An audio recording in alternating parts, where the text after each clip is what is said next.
이 국민의당과의 합당 부분에 대해서 이런 얘기를 했습니다. 안철수 대표와 빠르면 오늘, 늦으면 내일 만날 것이다. 아울러 국민의당이 흡수 합당에 동의한다면 사흘 안에라도 합당이 가능하다 얘기하기도 했습니다. 지난 재보궐선거 과정에서 이 국민의당 안철수 대표가 먼저 합당 얘기를 꺼낸 바 있습니다. 그 후에 급물살을 타지 않을까 싶었는데 사실 아직까지 좀 지지부진한 상황입니다. 이와 관련해 기자들이 질문을 하자 주호영 원내대표, 윤곽이 드러났다고 보는데 안 보여지냐 하고 오히려 반문하기도 했는데 평론가님, 그렇습니까? 윤곽이 드러났나요? 안철수 대표가 양보하면 윤곽이 드러나는 것이고요. 네. 안철수 대표가 양보하지 않으면 윤곽이 하나도 안 드러나는 거죠. 결과적으로 이제 공은 안철수 대표와 국민의당에게 넘어갔다고 봐야 합니다. 이를테면 당명을 국민의힘으로 유지하고 다른 당직이나 당협위원장 자리 등을 요구하지 않는 사실상의 흡수 통합이라면 안철수 대표와 이 소속 국회의원 3명 네. 그리고 당원들이 넘어오는 게 전혀 어려운 문제가 아닙니다. 그런데 당명도 바꿔야 된다. 그리고 당직이나 당협위원장 새로 선정하자.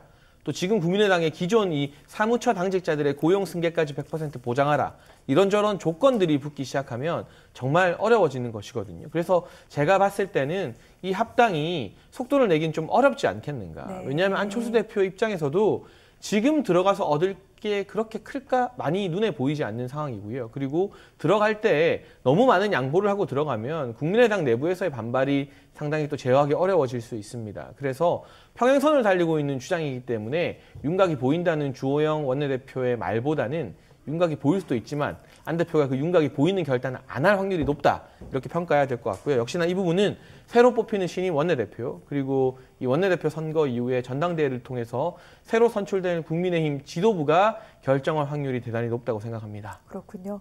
그러면 좀 시간이 걸리지 않을까 이런 전망이 나오는데 이런 가운데 안철수 대표는 원칙 있는 합당이다 이렇게 밝히기도 했습니다. 이 부분 전 평론가님 어떻게 보십니까? 예, 국민의힘에 있는 것은 101석이라는 막강한 의석수죠. 지금 국민의당 같은 경우에는 3석의 작은 네. 정당이에요. 그런데 국민의힘에 없는 것이 있습니다.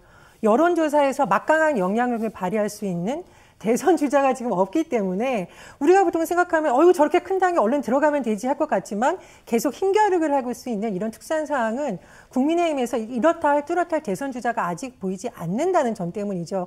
그렇다 보니 안철수 대표 입장에서는 내가 들어가야 뭐 경선판도 흥행이 되고 마치 서울시장 선거 때 그랬던 것처럼요. 그리고 내가 좀 이렇게 힘겨루기를 해야 우리 당의 어떤 입장이라던가 소위 말하는 나의 어떤 영향력도 커질 것이라는 계산을 하고 있는 것이 아닌가라는 생각이 드는데요.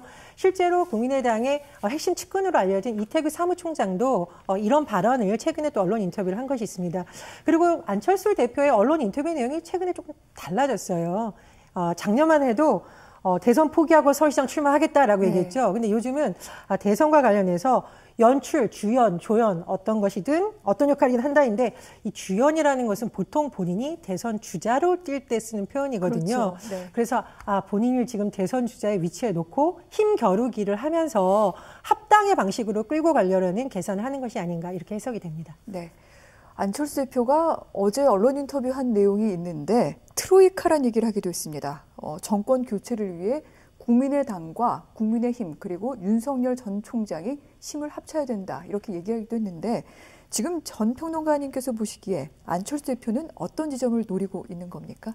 그런데 지금 안철수 대표 같은 경우에는 뭐 신인이기도 하지만 신인이 아니기도 하죠. 민주당과도 사실은 예전에 손을 잡았었고 선거에서 패해보기도 하고 새로운 당을 만들기도 라고 하기 때문에 대중들이 인식하기에 완전히 신인이라고 인식하지는 않습니다. 그런데 윤석열 총장의 경우에는 여론조사에서 굉장히 높은 지지율을 최근에 계속 보이고 있지만 국민들의 입장에 봐서는 사실 정치 신인이 맞습니다. 그렇기 때문에 양쪽에 가지고 있는 장단점이 지금 뚜렷하게 보이고 있는 상황이거든요. 그래서 장점을 극대화시키고 단점을 보완할 수 있는 트로이카 체제를 계속 얘기를 하고 있습니다. 그런데 최근 여론조사에서 굉장히 선전하고 있는 윤석열 총장이 뭐 이렇다 할 입장을 나타내지 않고 있어요. 그래서 지지자들의 입장에서 보면은 계속 지지를 줘야 되는지 아니면 이것을 그냥 반사이익적인 측면으로 봐야 되는지 좀 헷갈린 시점이 아닐까 그렇게 해석을 합니다. 네. 언론 인터뷰에서 안철수 대표는 윤석열 전 총장에게 조언을 하기도 했습니다. 자신이 정치를 시작할 때 경험에 비춰볼 때 저처럼 시행착오를 하지 말아야 된다. 즉 기회가 왔을 때 선택해야 된다라는 그런 뉘앙스로 지금 기사는 해석을 하고 있는데 어떻게 받아들이게 될지 이 부분은 뭐 본인의 해석에 달려 있겠죠. 알겠습니다. 장 평론가님께는 국민의힘 이야기를 좀 여쭤보려고 합니다. 사실 원내대표가 이번 금요일에 선출되고 난 뒤에나 실질적인 논의가 가능해질 것이라고 했는데 원내대표가 누가 선출되느냐에 따라 방향도 달라질 것 같고요. 구체적으로 야권은 그렇다면 통합으로 나아갈 수 있습니까? 일단 지금 내부 기류는 4선의 김기현 의원이 가장 유력하다 이런 목소리가 나오고 있는 것 같아요. 네. 하지만 권선동 의원이나 뭐 유이동 의원도 만만치 않은 도전자인 것 같고요. 그러나 누가 되었건 전당대회를 이제 이 원내대표가 주재를 해야 되는데 네. 일단 단일 지도체제로 전당대회를 치를 것이냐 집단 지도체제로 전당대회를 치를 것이냐 굉장히 어려운 결정인데 이 결정부터 해야 되고요. 또 일각에서는 원내대표 선출되면 전당대회 하지 말자는 의견도 있습니다. 지금 우리가 뭐 당대표 뽑고 축제할 때냐 원내대표가 비상대책위원장을 역임해서 비대위원들 새로 뽑고 대선 주자 뽑히는 대선 레이스 관리하는 체제로 가자. 네. 이런 목소리가 사실은 초선들 중심으로 힘을 얻고 있어요. 이번에 뭐 김웅 의원이나 초선에서도 유니스 의원 등 출마가 점쳐지고 있습니다만 사실상 지금의 룰로 초선이 당대표 1등하기 쉽지 않거든요.